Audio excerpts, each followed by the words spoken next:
बिन माँ की बहू। साक्षी के पैदा होते ही उसकी माँ गुजर जाती है, जिसके बाद उसके पिता आलोकनाथ अकेले ही उसका पालन पोषण करते हैं। 16 साल की उम्र से ही साक्षी ने घर चलाने के लिए नौकरी शुरू कर दी थी।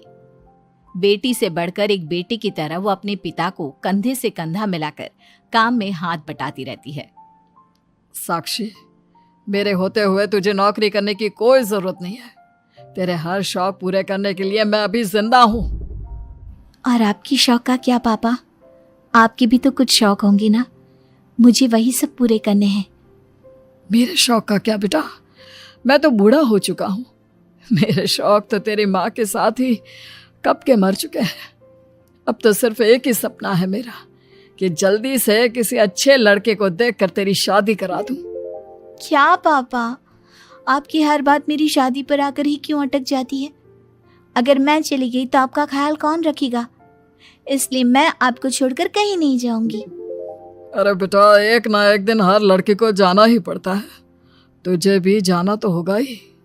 अपने पिता की बातों से निराश होकर साक्षी अपने रूम में चली जाती है। पिता से दूर होने के ख्याल से ही वो फूट फूट कर रोने लगती है। कुछ दिनों के बाद, आलोकनाथ जी, हमारी नजर में एक लड़का है। उसके पास बंगला, कार, सब कुछ है। सुना है करोड़पति लोग हैं वो। आप कहे तो आपकी बेटी के लिए बात करूं? अरे लेकिन हमारे इतने बड़े परिवार में अपनी बेटी ब्याहने की हैसियत नहीं है। उन सब की चिंता मत कीजिए। उन लोगों को दहेज वगैरह कुछ नहीं चाहिए। वो लोग तो सिर्फ अपने परिवार के लिए गुणी और संस्कारों से परिपूर्ण बहू चाहते हैं। अगर ऐसी बात है तो आप उन लोगों से मेरी बेटी के बारे में बात कीजिए। मेरी बेटी में वो सभी गुण हैं जो वो अपने परिवार की बहू के लिए चाहते हैं। इस तरह वो साक्षी का रिश्ता लेकर अर्जुन नाम की लड़की के परिवार के पास जाता है। साक्षी की फोटो देखकर लड़के वाले उसे झट से पसंद कर लेते हैं, जिसके बाद अर्जुन के परिवार वाले साक्षी को देखने उसके घर पहुंचते हैं। आलोकनाथ जी, हमें तो आपकी लड़की फोटो में ही पसंद आ गई, और फिर भाई साहब ने आपकी लड़की की तारीफ भी बहुत की है। अब तो बस आप हमें उससे मिलवा ही दीजिए। साक्षी बिटिया, बाहर आना तो। साक्षी। अपने पिता की आवाज सुनकर साक्षी तुरंत बाहर आ जाती है और एक एक करके सभी के पैर छूती है। आलोकनाथ जी, आपकी बेटी तो सच में बहुत गुणवान और संस्कारी लगती है। बिटिया, क्या क्या शौक है तुम्हारे? पापा, और अपनी ज़रूरतें पूरी करने के अलावा मेरे और कोई शौक नहीं है। आपने अपनी लड़की को सच में बहुत अच्छे संस्कार दिए हैं भाई साहब। इसे अपने घर की बहू बनाना तो हमारे लिए सौभाग्य की बात होगी। इस तरह सबकी राजी खुशी से अर्जुन और साक्षी की शादी भी हो जाती है। साक्षी की सास उसे एक माँ का भरपूर प्यार देती है और कभी उसे मायके की कमी महसूस नहीं होने देती। साक्षी बेटा, तू आराम कर। सुबह से घर के काम पर लगी है, थक गई होगी अब बिटिया। नहीं माँ, मैं ठीक हूँ, आप चिंता मत कीजिए। मैंने कहा ना, अपने रूम में जाकर आराम कर। अरे काम की टेंशन मत ले। अपनी सास की जिद के आगे हार मानकर साक्षी अपने रूम में चली जाती है। थोड़ी देर बाद उसका पति भी वहां पहुंच जाता है। साक्षी, तुमने मेरी रेड कलर की फाइल देखी क्या? जी नहीं, मैंने तो आपकी कोई फाइल नहीं देखी। साक्षी, तुमसे मेरी एक फाइल तक नहीं संभाली जाती। 1000 बार बोला है तुमसे कि मेरे सामान को हाथ मत लगाया करो। मेरी सुनती ही कहाँ हो तुम? माँ ने बहुत सर पर चढ़ा रखा है तुम्हें। अर्जुन के इतना कहते ही साक्षी रोने लगती है। साक्षी के रोने की आवाज सुनकर उसकी सास वहां पर आ जाती है। साक्षी बेटा, क्यों रो रही है? इस नालायक ने कुछ किया है क्या? साक्षी अपनी सास मीना को सारी बात बताती है। क्यों? गधे, अपनी फाइल का खुद तो ध्यान रखता नहीं और बहू को ताने देता है। माँ, अब तो रहने ही दो। आपको हर समय अपनी बहू ही सही लगती है। सही लगती नहीं, सही है मेरी बहू। माँ समझाइए ना इन्हें, ये हर समय मुझ पर गुस्सा करते रहते हैं। खबरदार अर्जुन, जो आज के बाद तूने मेरी बहू के साथ ऐसा बर्ताव किया तो मुझसे बुरा कोई नहीं होगा। अपनी माँ की डांट सुनकर अर्जुन वहां से चला जाता है। बहू, अगर दोबारा ये तुम्हें ऐसा कुछ कहे तो तुम मुझे आकर फौरन बोल देना। मैं हमेशा तुम्हारे साथ खड़ी रहूंगी बेटा। माँ, आप सच में बहुत अच्छी हो। मुझे बचपन से लेकर आज तक कभी एक माँ का प्यार नहीं मिला, लेकिन जब से आप मुझे मिली हैं तब से मुझे माँ की कमी कभी महसूस नहीं हुई। अरे पगली, मैं भी तो तेरी माँ ही हूँ, और मेरे होते हुए अब तुझे कभी अपनी माँ की कमी महसूस नहीं होगी। एक दिन, साक्षी, अब मैं तंग आ चुका हूँ तुमसे। भगवान के लिए मुझसे दूर रहा करो। अब मुझे ना चिढ़ होने लगी है तुमसे। अर्जुन, ये क्या तरीका है अपनी पत्नी से बात करने का? माँ प्लीज, आप रोज रोज इसकी पैरवी करने मत आया कीजिए। अरे क्या हुआ, सुबह सुबह तमाशा क्यों लगा रखा है? पापा, आपको पता है इस साक्षी की वजह से मेरा लैपटॉप खराब हो गया है। ऑफिस का पूरा डाटा इसी में था, और देखिए ना, इसने उसमें चाय गिरा दी। अब मैं अपने बॉस को क्या जवाब दूंगा? माँ मेरा यकीन कीजिए, मैंने जानबूझकर चाय नहीं गिराई। मैं तो इन्हें दे रही थी चाय, लेकिन इन्होंने ही ठीक से नहीं पकड़ी। अच्छा, तब इसमें भी मेरी ही गलती है। वाह साक्षी वाह। अर्जुन, तू बहू पर इतना क्यों भड़क रहा है? अब जो हो गया सो हो गया। सुन लेना ऑफिस में थोड़ी सी डांट।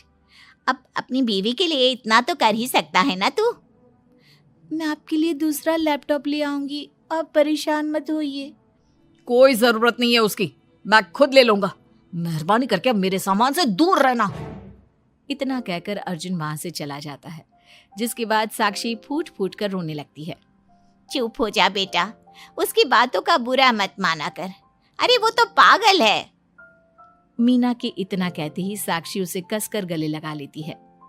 माँ, आप नहीं होती तो मेरा क्या होता? मैं बहुत भाग्यशाली हूँ जो भगवान ने मुझे सास के रूप में मेरी माँ लौटा दी है। बेटा, जीवन में ये सब चलता ही रहता है, ऐसी बातों को दिल पर नहीं लगाना चाहिए। चल अब अपने आंसू पोंछ और मेरे साथ काम में हाथ बटा। इतना बोलते ही मीना रसोई की तरफ चल देती है। साक्षी भी अपनी सास के पीछे चल देती है और सभी बातों को भूलते हुए खुशी खुशी काम पर लग जाती है। मन ही मन साक्षी अपनी सास को हर जन्म में अपनी माँ के रूप में मांगने के लिए भगवान से प्रार्थना करती रहती है। ऐसे ही दिन बीतते रहते हैं। मीना हर समय ढाल बनकर अपनी बहू के लिए खड़ी रहती। तभी एक दिन पड़ोसी, मीना, तूने अपने बेटे के लिए यह कैसी बहू चुनी है जिसकी माँ उसके पैदा होते ही गुजर गई? अरे ये तो कुलक्षणी है। ऐसों के घर का तो पानी भी नहीं पीना चाहिए, और तूने उस घर से लड़की चुन ली। ये सब फालतू बातें हैं, ऐसा कुछ नहीं होता। मीना, तूने उस बिन माँ की बहू को बहुत सर पर चढ़ा कर रखा है। अभी भी वक्त है, संभाल ले उसे। कहीं ऐसा ना हो कि तेरे हाथों से फिसल जाए तेरी बहू। ये तुम लोग क्या बोल रही हो? मेरी बहू बाकी बहू जैसी नहीं है, वो तो कोहिनूर से भी कीमती है मेरे लिए। हमारा काम था तुझे समझाना। बहू को कभी भी बेटे से बढ़कर प्यार नहीं देना चाहिए, वरना उन्हें बिगड़ते देर नहीं लगती। और यहाँ तो तेरी बहू बिन माँ के पली बड़ी है। न जाने उसके बाप ने कैसे संस्कार दिए होंगे उसे। चुप करो तुम लोग, मैं अच्छे से समझती हूँ तुम लोग मुझे मेरी बहू के खिलाफ भड़काना चाहते हो। देख मीना, हम तेरी सहेलियां हैं, तुझे भड़काकर हमें कुछ नहीं मिलने वाला, लेकिन बहू को इतना सर पर चढ़ाना ठीक नहीं। हमारा काम तो सिर्फ तुझे आगाह करने का था, बाकी मानना न मानना तेरी मर्जी। चल मीना, अब हम लोग चलते हैं, तू अपना ध्यान रखियो। इतना बोलकर सभी लोग वहां से चले जाते हैं, जिसके बाद मीना घंटों तक सोच में डूब जाती है और अपने बहू के प्रति इतनी सारी बातें सुनकर कहीं ना कहीं उसके मन में भी साक्षी के लिए हीन भावना जन्म लेती है। तभी वहां पर साक्षी भी आ जाती है। माँ जी, ये लीजिए चाय। रख दे और जा। क्या हुआ माँ जी, आप कुछ उखड़ी उखड़ी सी लग रही हैं। कहाँ ना जाए यहाँ से, एक बार में तुझे सुनाई नहीं देता क्या? अपनी सास का बदला सा व्यवहार देख साक्षी तुरंत वहां से चली जाती है। अगले दिन, बहू, बहू, कहाँ चली गई? साक्षी! जी माँ जी। ये क्या, घर इतना गंदा कैसे हो रखा है? कभी हाथ पैर भी मार लिया कर इधर उधर, वैसे तो सारा दिन घर में नाचती रहती है। मैं अभी पूरा घर अच्छे से साफ कर देती हूँ माँ जी। एक हाथ में झाड़ू और दूसरे हाथ में बाल्टी लिए साक्षी चुपचाप घर के कामों में लग जाती है। शाम में, साक्षी, ऑफिस में मेरी कल बहुत जरूरी मीटिंग है, मेरे कुछ कपड़े प्रेस कर दो, मुझे कल जल्दी निकलना है। जी अभी कर देती हूँ। साक्षी अर्जुन के कपड़े प्रेस कर ही रही होती है, तभी उसके ससुर उसे आवाज लगा देते हैं, जिस पर वो भागते हुए उनके पास जाती है। और थोड़ी देर बाद जब रूम में आती है तो वो देखती है कि अर्जुन के कपड़े बुरी तरह से जल चुके थे। मैंने कहा था ना तुमसे कि कल ऑफिस के मीटिंग में मुझे यही कपड़े पहनने हैं, उसके बाद भी तुमने मेरे कपड़े जला दिए। मुझे माफ कर दीजिए, मुझसे गलती हो गई। ये कोई छोटी मोटी गलती नहीं है, समझ में आ रहा है तुम्हें? शोर की आवाज सुनकर अभय और मीना भी वहां पहुंच जाते हैं। क्या हुआ, तुम दोनों लड़ क्यों रहे हो? पापा देखिए ना, इसने मेरी नई शर्ट जला दी जो मैं कल मीटिंग में पहनने वाला था। बेटा उसे मैंने ही आवाज दी थी, इसलिए वो शायद जल्दबाजी में प्रेस का बटन बंद करना भूल गई होगी। पापा अब आप भी माँ की तरह इसका साथ दे रहे हैं। अर्जुन, इस बार तू सही है और बहू गलत। आखिर वो इतनी लापरवाह हो कैसे सकती है? माँ जी प्लीज मुझे माफ कर दीजिए। अब तुम्हारी सजा ये है कि अभी और इसी वक्त तुम मेरे बेटे के लिए हूबहू ऐसी ही शर्ट ढूंढ कर ले आओ। जाओ। तुम्हारा दिमाग खराब हो गया है क्या? इस समय कहाँ जाएगी हमारी बहू? और अब तो सारी दुकानें भी बंद होने वाली होंगी। अगर दुकानें बंद हो भी गई होंगी तो उसे खुलवाकर मेरे बेटे के लिए शर्ट लेकर आओ। माँ रहने दीजिए, इन सब की कोई जरूरत नहीं है। पापा ठीक कह रहे हैं, इस समय कहाँ जाएगी ये? मैं कोई दूसरा शर्ट पहन लेता हूँ। मैंने जो कह दिया सो कह दिया। अब गलती इसने की है तो सुधारना भी इसे ही पड़ेगा। जाकर शर्ट लेकर आओ। मीना की बातें सुनकर साक्षी रोते हुए वहां से चली जाती है और रात के 10 बजे तक पति के लिए दुकानों पर जाकर कपड़े ढूंढती रहती है। थक हार कर करीब 12 बजे साक्षी कपड़े लेकर घर पहुंचती है। अर्जुन की ऑफिस के मीटिंग के लिए तुम्हें हूबहू वैसे ही कपड़े मिले या नहीं? ये रहे कपड़े मम्मी जी। साक्षी अपनी सास को कपड़े देकर जा ही रही थी कि मीना उसके हाथ में चोट देखती है। ये चोट कैसे लगी तुझे? पता नहीं, जल्दबाजी में शायद किसी चीज से लग गई होगी। इतनी बड़ी हो गई हो, अब अपना ध्यान रखना कब सीखोगी? आप तो जानती ही हैं माँ, मैं बिन माँ की पली बड़ी हूँ। माँ के ना होने के कारण मेरे सर पर इतनी जिम्मेदारियां थी जिन्हें निभाते निभाते मैं खुद का ख्याल रखना ही भूल गई।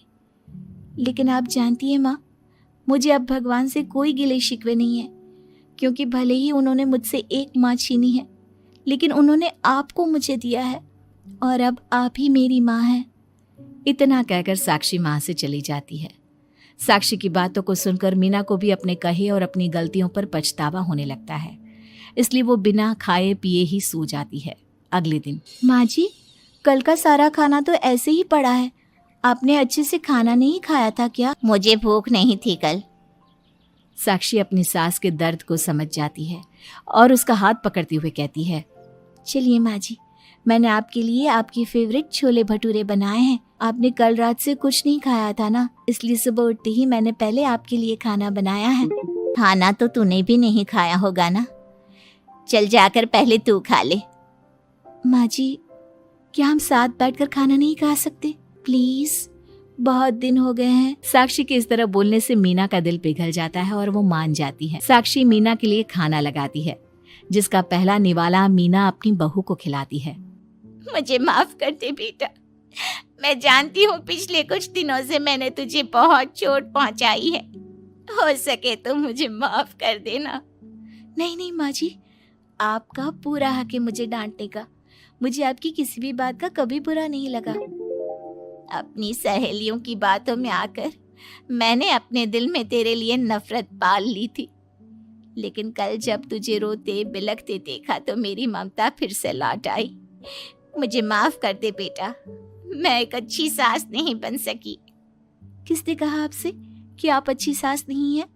आप तो वर्ल्ड की बेस्ट सास हो, और सच कहूं उससे भी बढ़कर बेस्ट बेस्ट बेस्ट बेस्ट मेरी माँ हो आप।